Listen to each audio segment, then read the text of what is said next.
Thank you, everyone, for being with us today. I'm joined today by the Scalf family.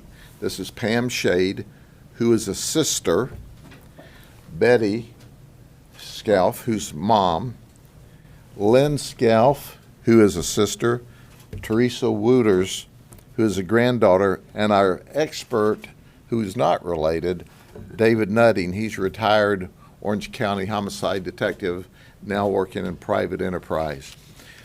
We are pleased to announce there's an old saying that it's better late than never.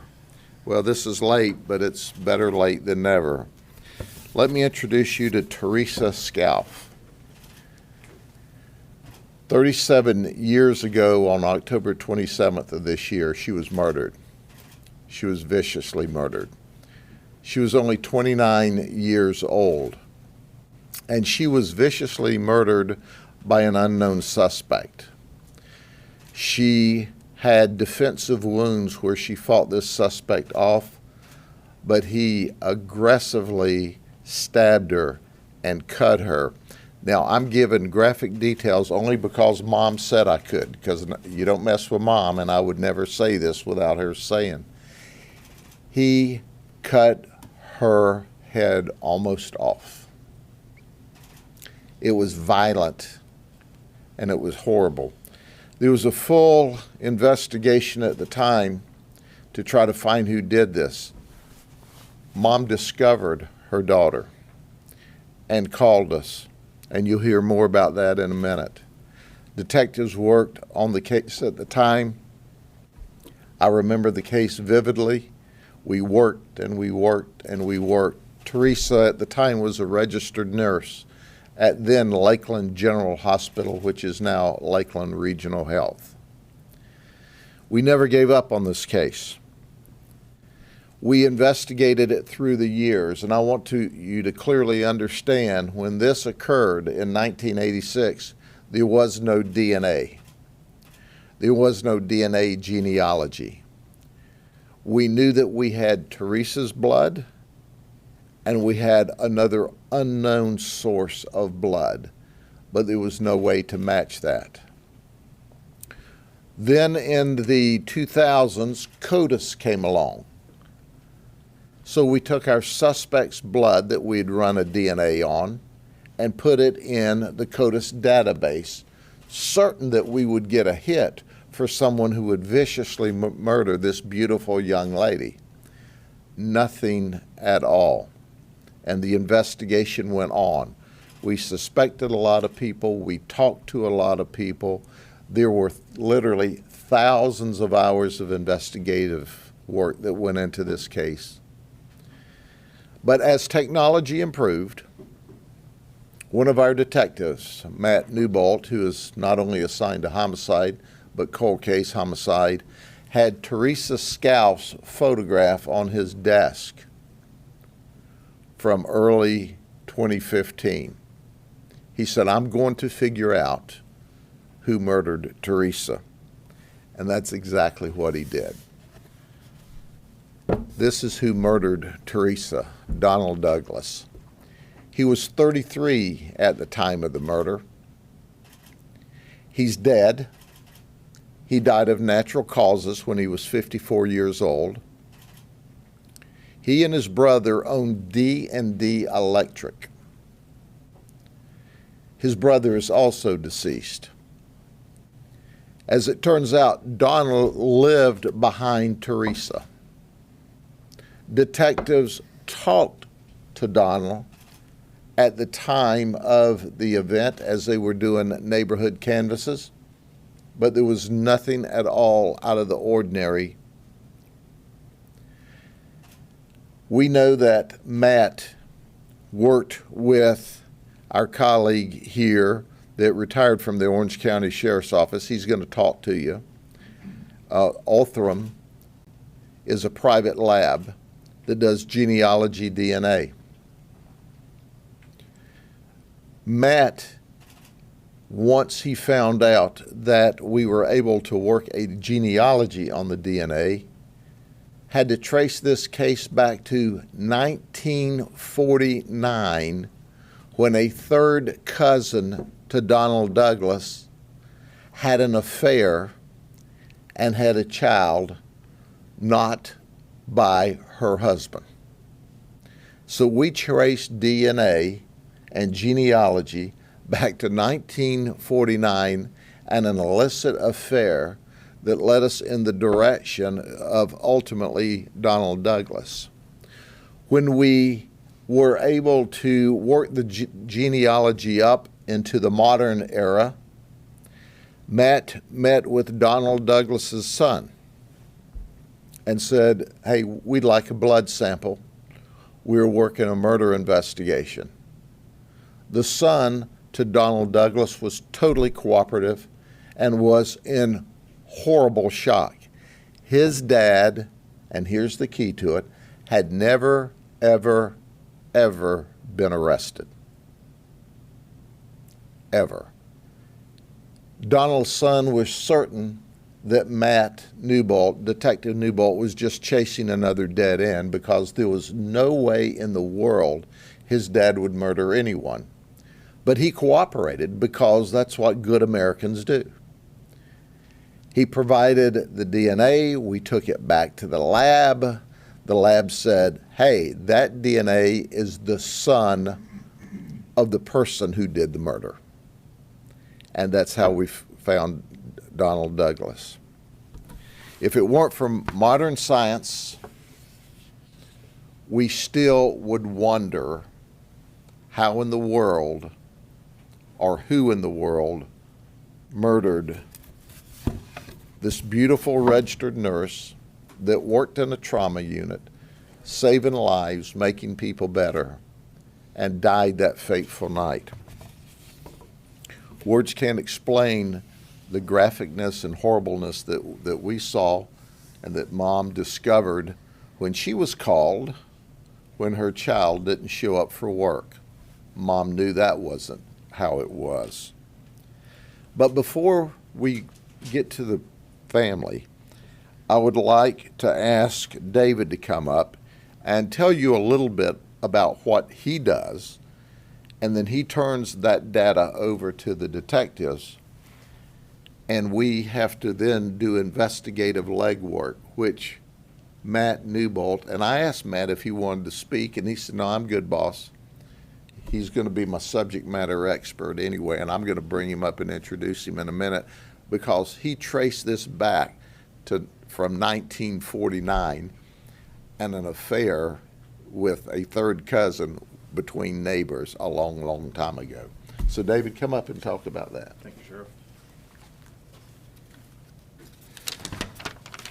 Like the Sheriff said, my name is David Nutting. I work for Othram, a Texas-based lab that specializes in developing genetic samples from crime scene evidence and submitting that to law enforcement. And it's important to note that no case is solved by Othram.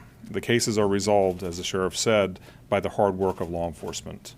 Othram is grateful that we are trusted to provide actionable investigative leads to law enforcement in unresolved investigations. This has been achieved by Othram's proven technology, which has demonstrated success after success. Today's resolution represents the 106th publicly announced case resolution this year alone by Othram. Whenever there is any DNA available to potentially resolve cases, no matter how little or how bad the condition of the DNA, there is always a potential for case resolution. Othram is working through cutting-edge research and development to develop investigative leads for law enforcement agencies throughout the world. Teresa's family now has answers. The resolution of Teresa's murder continues to create awareness of the thousands of other unresolved homicides throughout the United States. The Murder Accountability Project reports from 1965 to 2021, there are over 330,000 unresolved homicides in the United States. The technology exists to resolve these cases. We're only limited by lack of funding. Othram will continue to work to raise awareness, increase funding, and bring resolution to cases throughout Florida. Thank you. We're fortunate that we live in Polk County and we have a Board of County Commissioners that appropriately funds us to do our job. Because funding's not an issue when we're investigating and trying to solve homicides for people's family and bring murder suspects to justice. Now, I want to introduce to you Pam Shade, who I said once again is the sister of Teresa. Pam is a registered nurse, and she's had to live with this burden along with the rest of the family. At the same time, she goes to work every day and saves people's lives and works to make people well and heal people. Pam, it's your turn. Thank you. I'm Pam. I'm Teresa's second sister. Stand right up here. Thank you. Talk in the microphone. The first thing that I would like to say is Teresa was a wonderful person, the most loving person.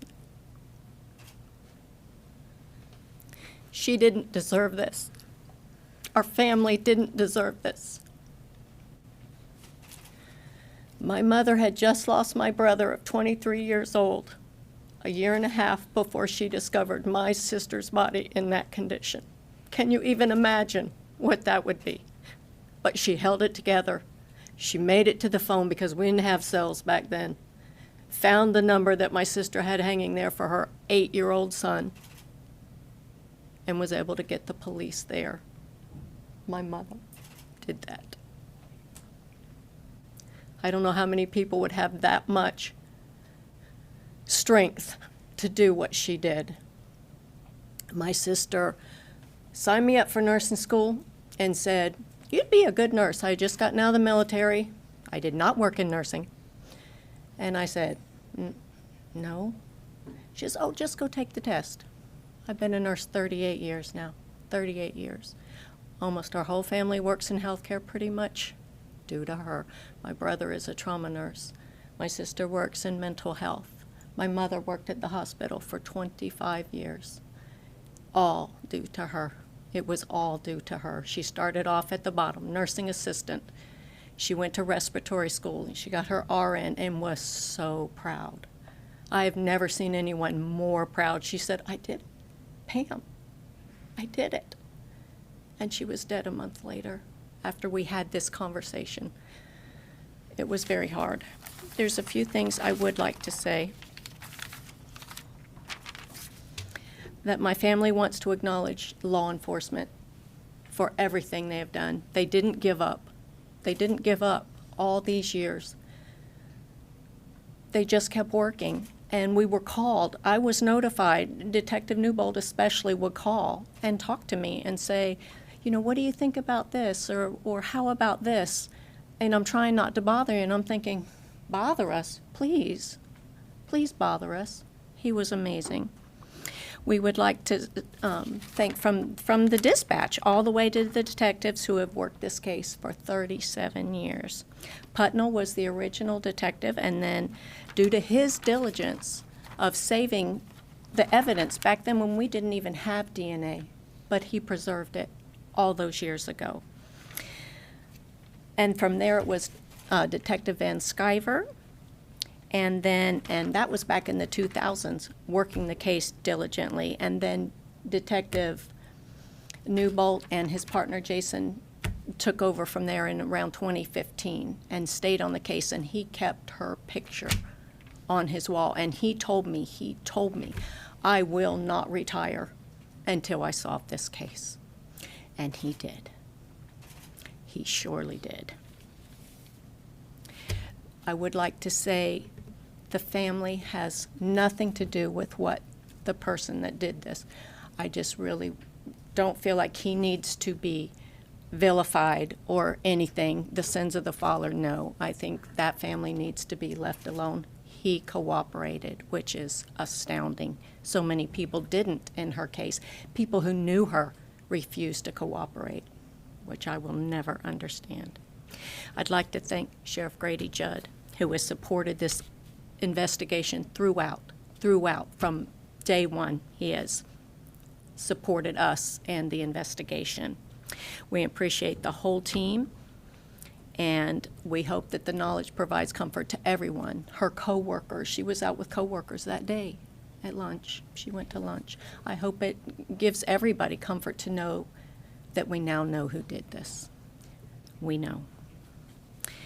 We also would like to offer encouragement to other homicide victims. Don't give up. They don't give up. And as long as they don't give up, you don't give up. Don't give up. My family and I are moving forward in an attempt to just get past this. I don't know if my sister Lynn wants to say something very quickly. We would just like to thank everybody for the hours and hours that they put in on this. Thank you.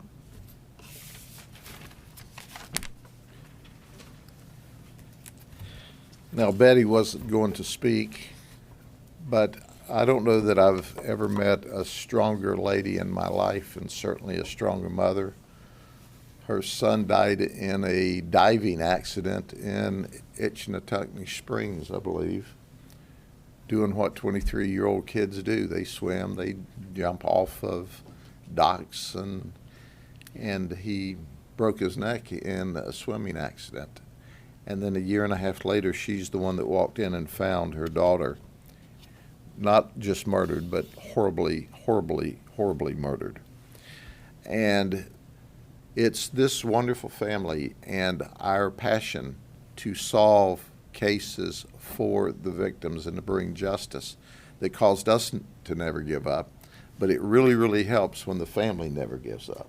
So Betty, would you come up here and speak to them for just a second from your heart? All I want to say is I'm 84 years old. I lived to see this done. I think that's why I lived so long. Matt, come on up. You got to meet the guy who put all of this together and never gave up. And he started explaining to me all the details that he had to go through in order to solve it. And I said, Matt, you're way over my head. But I want you to meet this detective who is simply the very best homicide detective that I've ever been around, and our entire team is outstanding. But he never, ever, ever, ever gives up on his cases. Give him a brief overview of what you did on this case, brother. Thank you, Sheriff. My name is Matthew Newbold, and I work cold case, as you know, and during this case, I started working in 2015.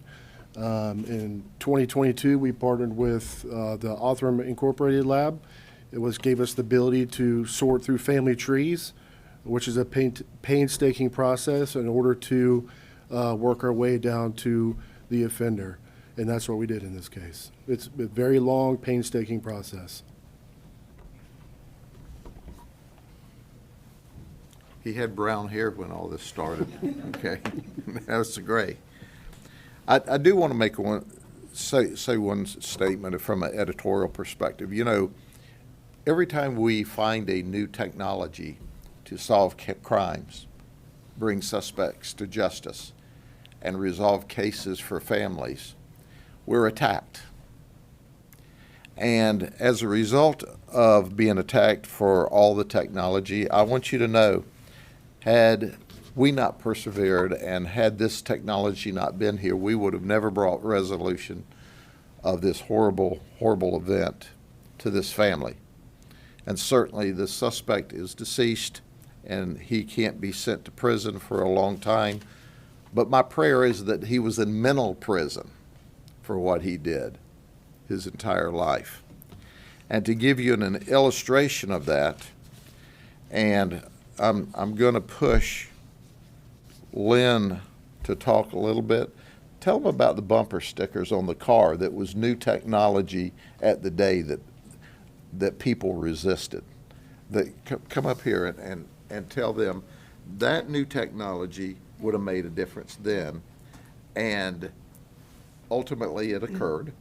And now this new technology made a difference. But as a society, we've got to continue to do better to solve crimes, but more importantly, to prevent crimes from occurring. So tell them about the technology that Teresa had on her car. Teresa was a very petite female, and she started working as a nursing assistant at 18. By the time she was about 21, 22, she was a phlebotomist. Then she became a respiratory technician and then a nurse, and she saw suffering. She used to cry when she had to stick babies for blood, and she cried when the teenagers came in car wrecks.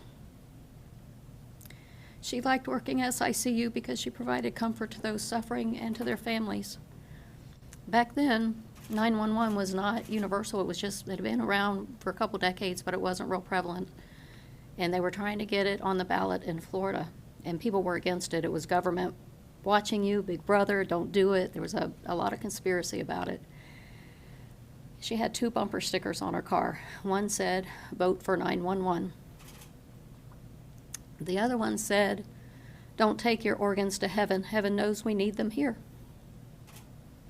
Because of the way she was killed and the length of time that passed between my mom found her, which was about probably 10 hours by guesstimates, she couldn't donate her organs.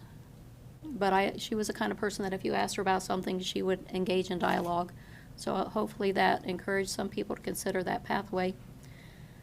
There was no 911. When my mother, who was horrified by this thing that happened, she had to go to Teresa's refrigerator and find the little magnet that we used to have back then that had the sheriff's number on it, and then she had to have the presence of mind to call that and come up with my sister's address, and she'd only been to the house twice. Teresa hadn't lived there that long.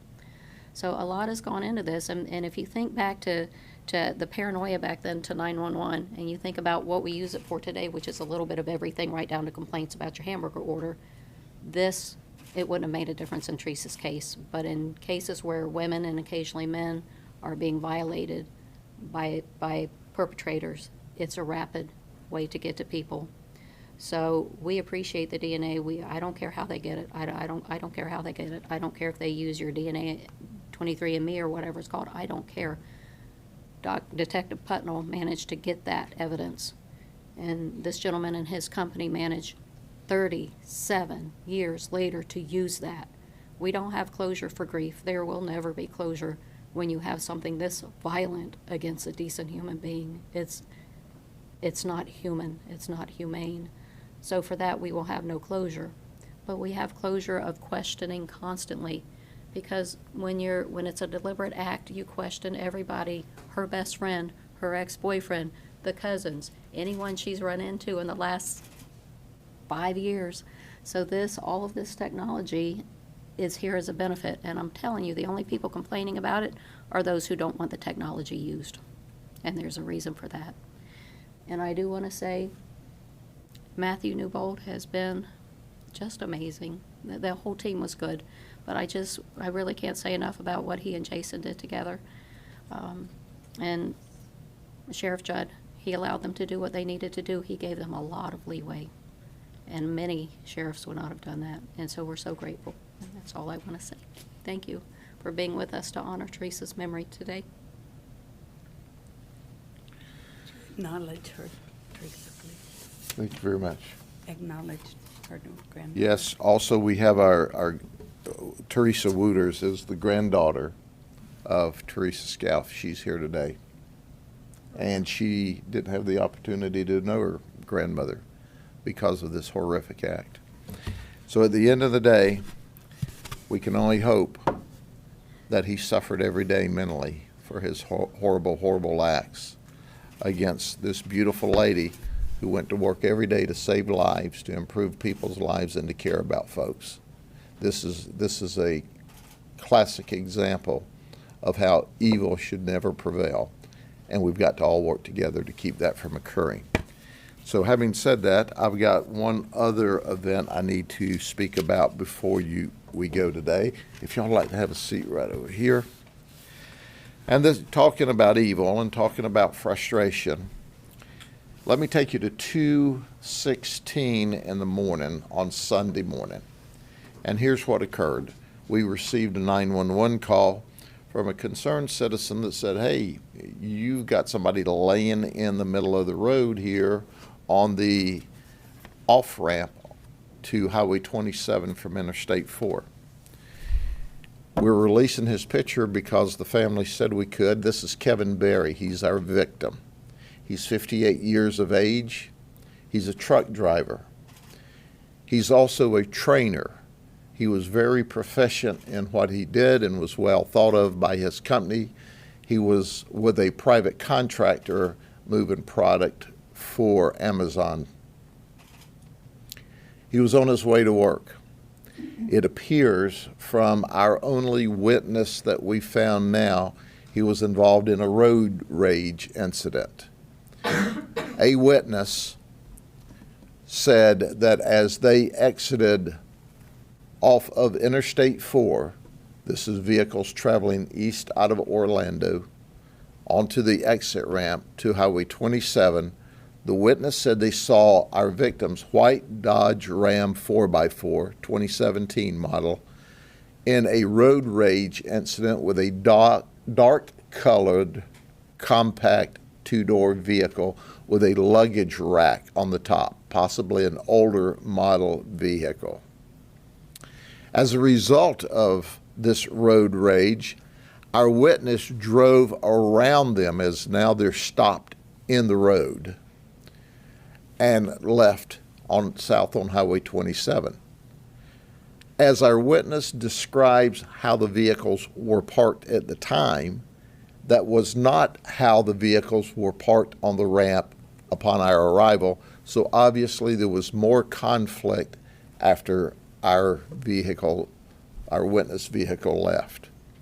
We also know that there are at least 3 more vehicles that should have seen the road rage incident.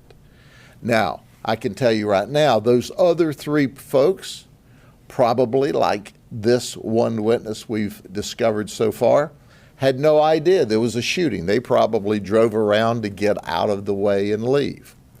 We need to talk to those 3 people and to anyone else who might have seen this possible road rage event just prior to 2:16 in the morning on Sunday morning. He is not dead yet, but there seems to be absolutely no chance of survival. He has a significant gunshot injury, and the hospital tells us his prognosis is at very best grim. So no, he's not legally deceased yet, but he will be. We need to find out who shot him and why. We need to know why a road rage incident ended up in the condition he's in right now. So at the end of the day, we know there are witnesses. We know that he came from Altamont Springs. We know that he always showed up for work early, and today, that Sunday morning would have been no exception. We also know that he was known to be hot-headed if he were challenged.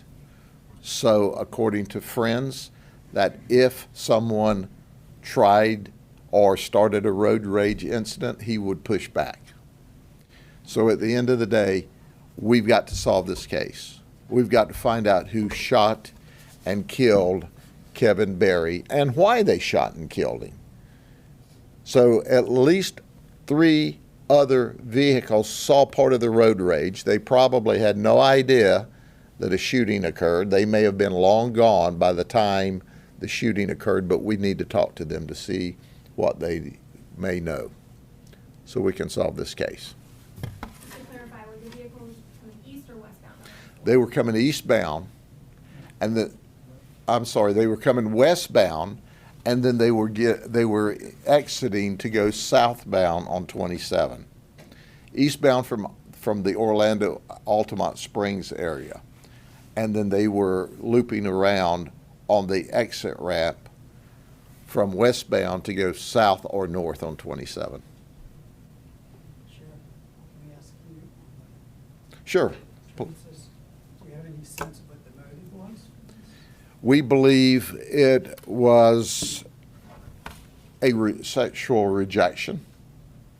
We think he had some interest in her sexually, and obviously she didn't have any. We saw a lot of defensive wounds. She never had a relationship with him. So we believe that he was angry and upset because she wouldn't have a relationship with him. Was he ever on your radar? He was never on the radar. He was interviewed during the original neighborhood. He had the right answers. He didn't have any obvious injuries that we're aware of. And he was just one more of the neighbors we talked to. We talked to all of the neighbors in the area, and he didn't arouse any suspicion in the detectives at the time at all. Other people did. We investigated and investigated and investigated several people, and we ultimately were able to eliminate them because we just didn't have evidence. But this guy was never, ever on the radar. Could I say something? Yes, ma'am. Come up here. I just need to say, it was pouring down rain that day. It rained all day. And it was Come up here so they rain can. that night.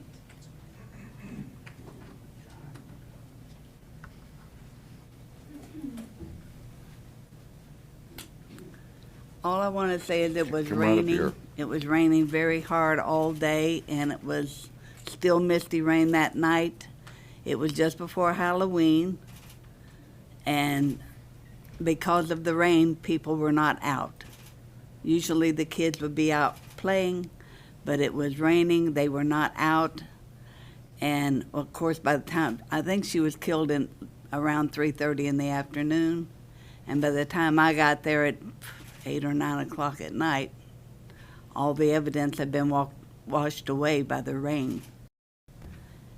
That's why they had such a hard time trying to find him, because the rain had washed away everything, the blood, the footprints, everything. So they turned I was there. They turned the dogs loose. Dogs could do nothing. The rain had washed it all away. So the detectives have done a marvelous job. They have. Can I say something? Yes, ma'am. Teresa had told us about some creepy neighbor that had showed up at her house with what looked like he had yanked a flower up out of the ground and slapped it into a pot. And he was sort of stalkerish. She had told us about him, but she'd never described him. So anybody, but especially ladies, if someone's being creepy, don't just tell your sisters. Tell them what he looks like. They knew. They went through that neighborhood repeatedly. Turned out the guy lived right behind her. She didn't know him. She didn't know his name. My mom worked at the hospital. It was much smaller back then. We all knew each other. I've worked there. My sister, my brother, we've all worked there. And when she didn't show up to work, they called my mom. My mom broke into my sister's house with a credit card. My mother's not a master thief. So if she could break into that house with a credit card, it wasn't really hard. I don't know if he was waiting for her. It would make sense based on what was there. She had gone out to lunch with friends and returned. My mom talked to her on the phone at 2:30. She said, go ahead and pick my son up from school. Mom took him home. She worked midnight shift. It wasn't unusual to fall asleep. And then when she didn't show up, Mom thought she went straight into work. But my point of all this is, if you are getting a creepy vibe, don't just tell your sisters, this creepy neighbor is doing weird things. Give a description. If we had had that description that the sheriff just showed you, that would have narrowed it right down. Large man, scruffy, 30-ish. Think what that would have done to the potential pool of suspects. So please, I'm looking around at a lot of women in here, and I do know men get stalked. And I do know guns equalize the odds. I also know they equalize the odds for us women in our favor. Thank you. What sort of evidence was preserved from the scene, though, after all these years that you all were able to collect that DNA? That blood. That's when there's defensive wounds and when a knife's used, you're obviously looking for scratches on the suspect. You're looking for where they possibly cut themselves. Obviously, he was cut in the process. There was blood His blood was there. But they talked to this guy, and they didn't see anything. So, I mean, that's 30-something years ago, and I can tell you that we worked diligently then because she was a young lady. She was viciously murdered. This was not a lover's quarrel gone bad. It was abundantly evident that someone had horribly murdered this lady.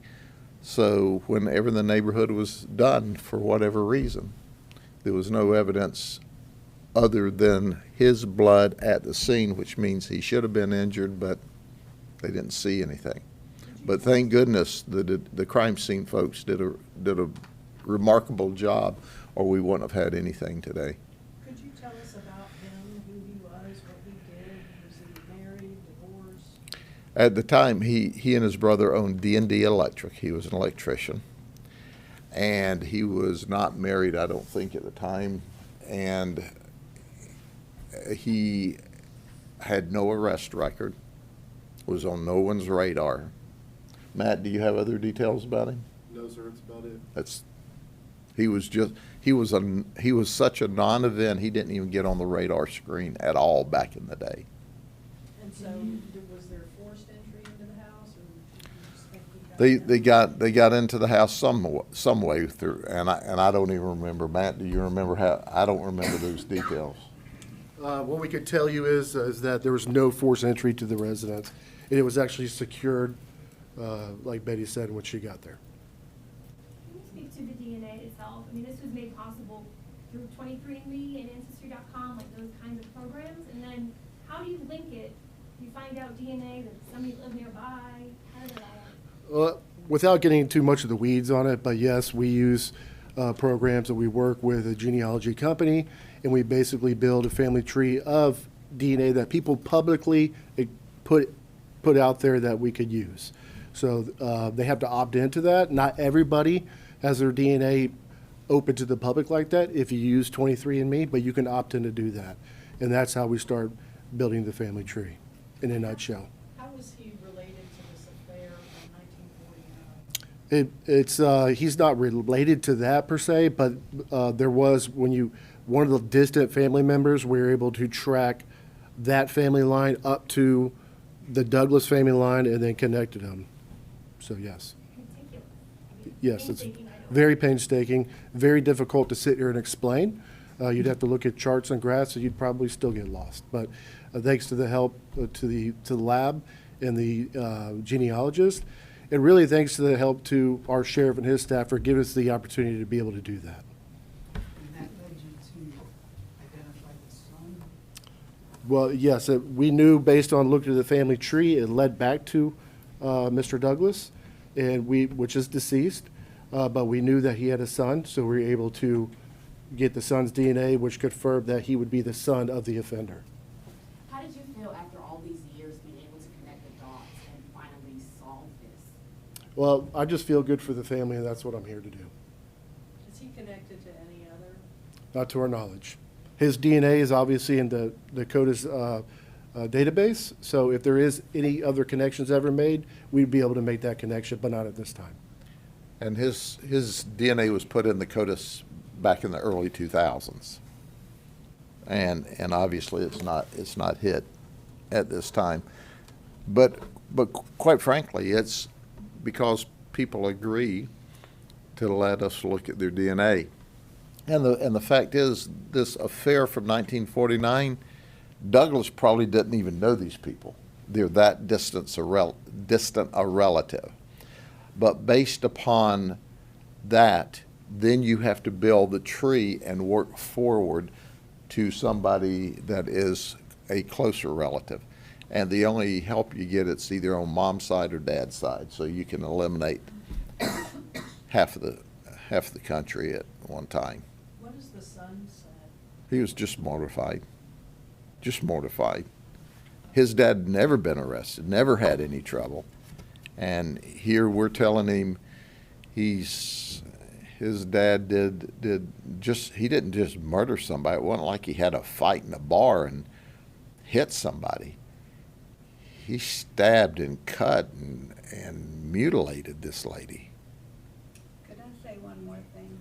You can say anything you want, Mama. We don't mess with mamas around here.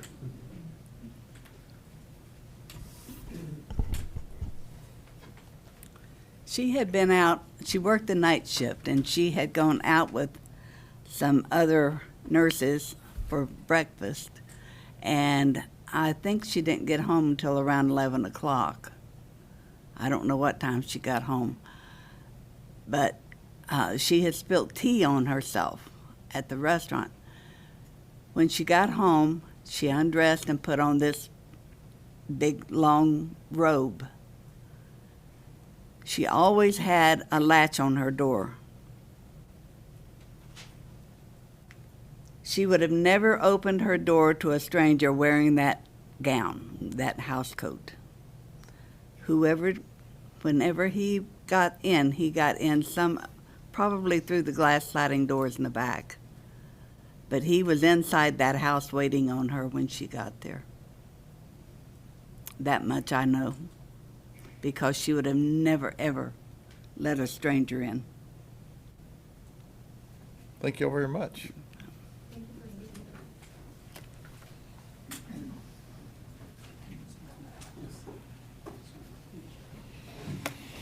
Can I ask an indelicate question? Was she sexually assaulted?